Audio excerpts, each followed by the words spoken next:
विरोध प्रदर्शन करते नजर आए हैं। जी। Now, the police have stated that the main accused, Aditya Anand, will be taken to Noida on transit remand.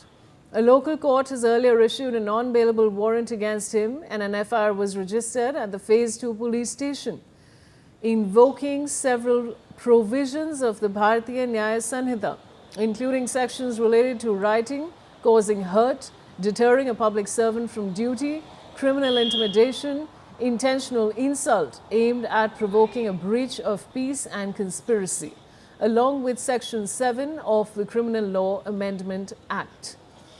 तो मनोहर, ये जो सारे अब ये इन पे अप्लाई होंगे सेक्शंस, इनके बारे में और क्या जानकारी है आपके पास?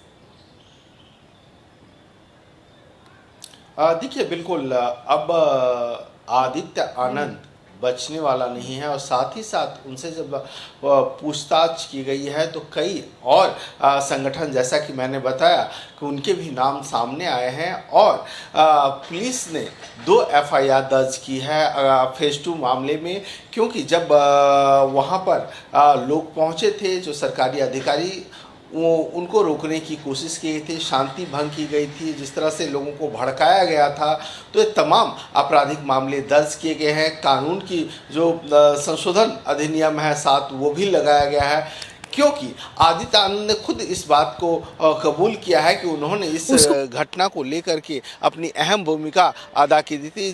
जिस तरह से हिंसक झड़प हुई है, तो पूरी तरह से जो है उसे मास्टरमाइंड कहा जा रहा है, और उन्होंने अपनी बात कबूल भी कर ली है। जी। All right.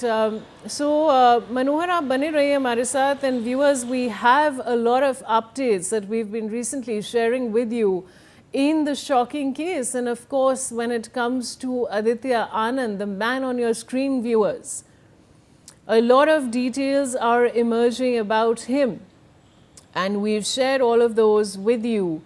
Now, viewers, he's associated with the labor groups which date back to 2022. And he came across, of course, Mazdoor Bigul, who was a workers' collective headed by filmmaker Anubhav Sinha through Facebook. And according to, of course, we're talking about a very well-known director called Anubhav Sinha.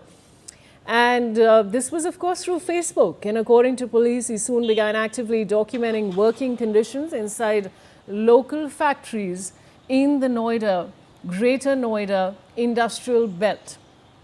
So this, viewers, is the latest update that we're sharing with you.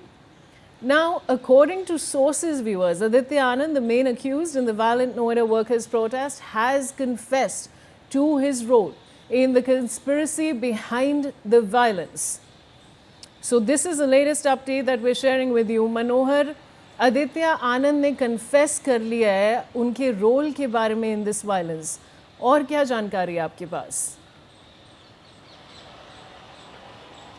देखिए, बिल्कुल, क्योंकि सबसे बड़ी बात यह है कि जिस तरह से आदित्य आनंद ने सुनियोजित तरीके से इस हिंसा को जो है सो कई लोगों के साथ मिल करके अंजाम दिया है, तो ऐसे में इसके अलावा और इसकी तार कहाँ कहाँ जुड़े हुए हैं, कौन कौन लोग इसमें और शामिल हैं, ये सारी चीज़ें जो है सो STF की टीम देख रही है, जांच कर रही है। और सबसे बड़ी बात ये है ना, ये सारी बातें जो है STF के सूत्रों के मुताबिक अगर मैं बात करूं तो खुद आदित्य आनंद ने कबूल की है, और ऐसे में जो भी इसके साथ साथ और लोग इस घटना में शामिल हैं, क्योंकि अब आप सोचिए कि सबसे पहले कहा यह जा रहा है कि ये पूरी तरह से संगठन के साथ जुड़े, एक हवा दी गई, सोशल मीडिया पे हवा दी गई, व्हाट्सएप ग्रुप ये सब बनाए गए, ये सारी चीज़ें आप समझ सकते हैं किस तरह की घटनाएं घटी। क्योंकि अचानक हमारे पास भी इस तरह की खबरें जब उन दिनों आई पिछले हफ्ते, हम लोग भी चौंके कि आखिरकार अचानक इस तरह के प्रोटेस्ट कैसे शुरू हो गए। तो ये बड़ी बात है, और पुलिस जो है इस मामले की गहन जांच कर रही है। जी। All right, I also have now former DGP